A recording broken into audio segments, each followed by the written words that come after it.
Welcome back नाज़रीन हम अजहर जावेद जो हमारे कॉरेस्पॉन्डेंट हैं दुनिया न्यूज़ के लंदन में, उनसे बात करते हैं। अस्सलाम वालेकुम अजहर। जी वालेकुम सलाम। अच्छा अजहर, ये बताइएगा हमारे नाजरीन को कि इस वक्त लेटेस्ट सिचुएशन क्या है? स्कॉटलैंड यार्ड ने जो इंटरोगेशन की है वो अभी ख़त्म हो गई है तीनों प्लेयर्स की, या क्या पोजीशन है? जी नसीम ज़ारा, यहाँ पर सूरत हाल ये है कि नॉर्थ लंदन का पुलिस स्टेशन है किलबर्न के इलाके में, वहाँ पर यहाँ तमाम जो तीनों खिलाड़ी हैं उनको बुलाया गया है। सुबह सबसे पहले मोहम्मद आमिर जो हैं उनको इन्वेस्टिगेशन के लिए बुलाया गया था, वो तकरीबन 3 से 4 घंटे तक पुलिस स्टेशन में रहे। उसके बाद मोहम्मद आसिफ जो है वो आए, 2 घंटे तक उनसे इन्वेस्टिगेशन हुई। और इस वक्त लेटेस्ट ये है कि सलमान बट जो टेस्ट कैप्टन है वो इस वक्त पुलिस स्टेशन के अंदर है और उनसे इन्वेस्टिगेशन जारी है। जो मेन फोकस है पुलिस का इसमें इन्वेस्टिगेशन में, वो जो कॉल रिकॉर्ड्स हैं मोहम्मद आमिर, मोहम्मद आसिफ और सलमान बट की मुबैना जो बुकी है मजहर मजीद, उसके दरमियान जो बातें हुई हैं, जो रिकॉर्ड पेश किया है न्यूज़ ऑफ द वर्ल्ड ने, तकरीबन 40 घंटे की ये ऑडियो रिकॉर्डिंग है जो स्कॉटलैंड यार्ड को मुहैया की गई। इसके अलावा वीडियो एविडेंस है वो स्कॉटलैंड यार्ड को मुहैया की गई। और जो सोर्सेज हैं वो ये कहते हैं कि सलमान बट के कमरे से जो पैसे बरामद हुए, जो पाउंड्स बरामद हुए, वो मार्क्ड थे।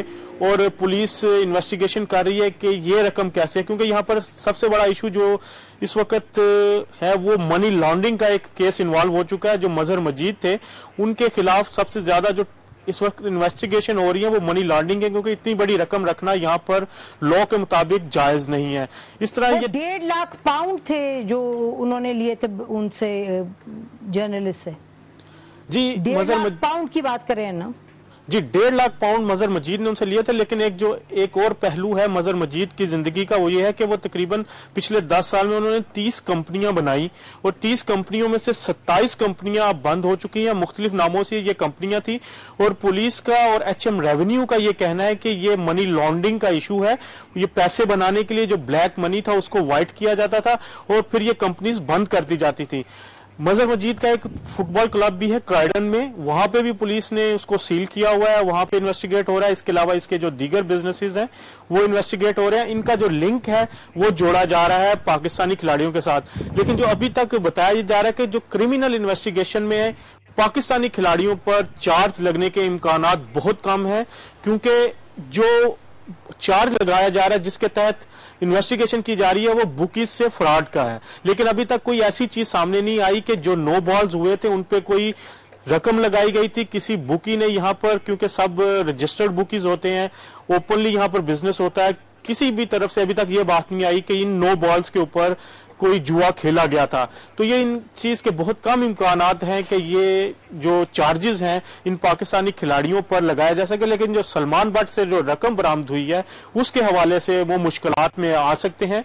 इस हवाले से ये पुलिस इन्वेस्टिगेशन का जो मेन फोकस इस वक्त चल रहा है वो मनी लॉन्ड्रिंग का है और सलमान बट के साथ काफी इसमें मसाइल पैदा हो सकते हैं। जी अच्छा, तो अजहर आपको ये ब्रीफिंग कौन दे रहा है कि ये बहुत कम चांसेस हैं कि पाकिस्तान के जो प्लेयर्स हैं वो क्रिमिनल चार्जेस उन पे लगे? इसमें स्कॉटलैंड यार्ड के कुछ यहाँ पर पाकिस्तानी ओरिजिन के भी कुछ लोग मौजूद हैं जिनसे हमारे राब्ते हैं, सोर्सेज कह सकते हैं उनमें।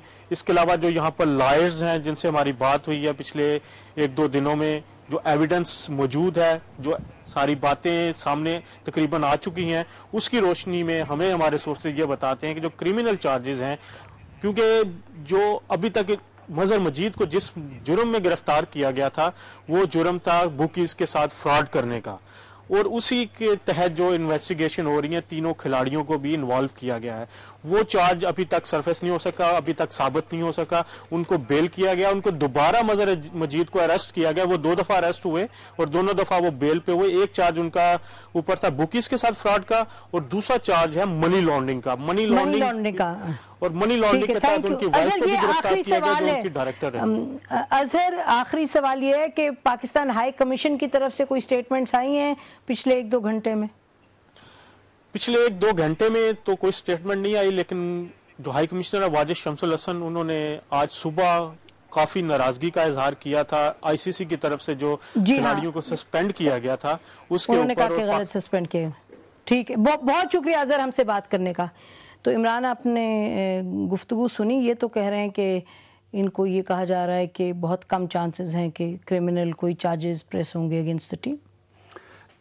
کرمنل کیس پلیئرز کے اوپر کرمنل کیس بڑا یہ جو وہاں کی عدالتیں ہیں ان کی میں آپ کو بیونڈ اینی ڈاؤٹ ثابت کرنا پڑے گا کہ پلیئرز انوالو تھے اس کے اندر.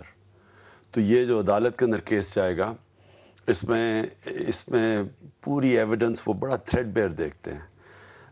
لیکن کرمنل کیس نہ بھی بنے فراڈ کا تو کیس ہو سکتا ہے, اور فراڈ کا کیس تب ثابت ہوگا کہ اگر نیوز آف دا ورلڈ سے بھی پیسے لیے ہیں نو بال کرنے کے, وہ جو 1.5 لاکھ پاؤنڈ ہے, اگر یہ بھی ثابت ہو گیا تو کرکٹنگ پوائنٹ آف ویو سے تو آئی سی سی ایکشن لے لے گی. اگر وہ جو کہہ رہے ہیں کہ یہ تو کوئی پروو ہی نہیں کر پائے گا کہ وہ جو نو بالز تھے وہ انہوں نے ان کے کہنے پہ لیے, یہ تو دس واز دا پوائنٹ. نہیں, وہ یہ کہہ رہا ہے کہ کرمنل کیس میننگ کہ لوگوں نے اس کا بکیز نے فائدہ, یعنی کہ باقی لوگوں نے بیٹنگ کی اس کے اوپر یا نہیں. لیکن نیوز آف دا ورلڈ نے تو وہ ان کو سٹنگ آپریشن تھا نا, ان کو ایک ٹریپ میں لے کے آئے کہ ان کو وہ یہ ثابت کرنا چاہتے تھے کہ یہ سپاٹ بیٹنگ ہوتی ہے, اور انہوں نے یہ ثابت کیا کہ ہم نے اتنے پیسے دیے اور اس کے اوپر اس نے ہمیں بتا کے ان گیندوں کے اوپر نو بال کیے. اس کا یہ سارا کیس ہے. اور اگر یہ کیس وہ نیوز آف دا ورلڈ ثابت کرتا ہے تو یہ شاید کرمنل کیس نہ ہو, لیکن یہ فراڈ کا تو کیس ہو گیا. اور آئی سی سی کے جو بین ہے وہ تو پھر لگ جائے گا.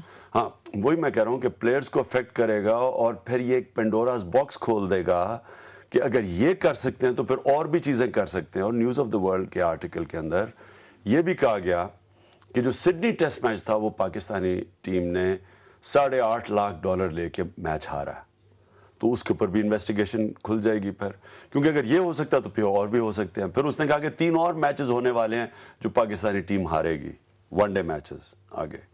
تو اس سے ایک شک پڑ جائے گا. دیکھیں نا, یہ کیوں ہمارے لیے خطرناک ہے, ہماری کرکٹ کے لیے, کیونکہ ایک تو ہمیں پیچھے بھی شک پڑ جائے گا کہ وہ جو جیتا ہوا میچ پاکستان ہاری, کیا وہ ہم نے پیسے لے کے میچ ہاری تھی ٹیم, اور پھر اگر یہ ہو سکتا ہے تو پھر اور بھی ہو سکتا ہے.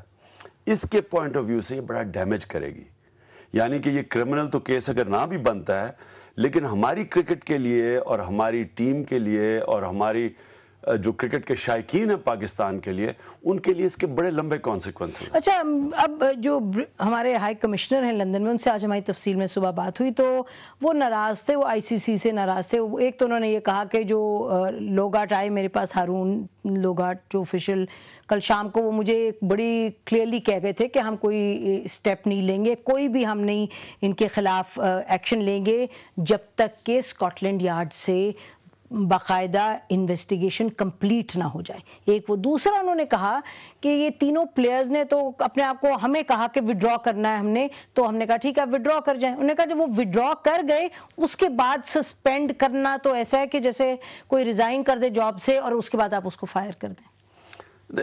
دیکھیں, میں جہاں تک انگلینڈ میں جو برطانیہ کا اور جو باہر مغرب کے اندر جو قانون ہے وہ یہ قانون نہیں, ایک روایت ہے یہ کہ جب کسی وزیر کے اوپر ایک ایلیگیشن لگتی ہے تو وہ ریزائن کرتا ہے اور وہ پہلے اپنے آپ کو کلیئر کرتا ہے اور پھر واپس اس کو بنایا جاتا ہے. بدقسمتی سے ہمارے ملک میں کاش ایسے ہوتا. ہمارے ملک میں اربوں روپے کے چارجز اور کرپشن کے کیسز بھی لگ جاتے ہیں, اور وہ پھر وہاں بیٹھے بھی رہتے ہیں اور ان کے نیچے انکوائری ہو رہی ہوتی ہے. انکوائری کرنے والے